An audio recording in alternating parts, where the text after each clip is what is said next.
des solutions, on les découvre ensemble grâce au docteur Gérald Kierzek, médecin d'Europe 1, et le docteur Arnaud Coccol, nutritionniste. Alors on va voir les méthodes qui fonctionnent.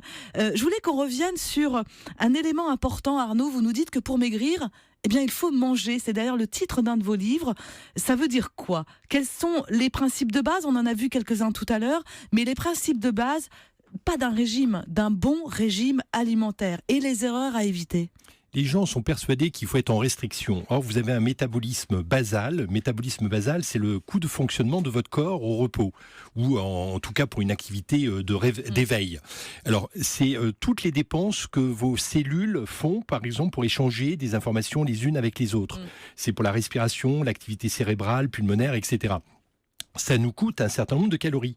Or, il y a des gens qui descendent en dessous de ça. C'est-à-dire que c'est comme une voiture.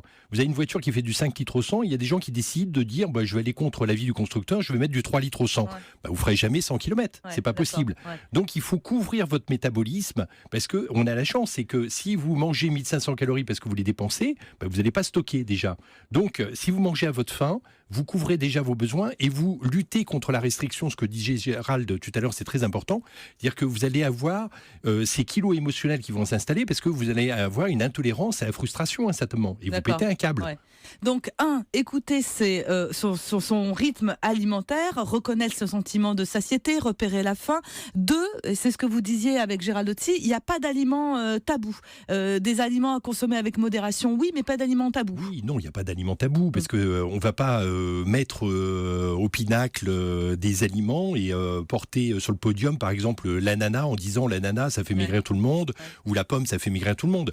Donc, non, il faut manger de tout. On est dans un monde, on a la chance d'être en France. En France, on est dans le pays de la nourriture, et une nourriture remarquable. Donc, privilégier la nourriture du terroir, privilégier la nourriture locale. Ça, c'est important également. Et retrouver du sens et de l'émotion.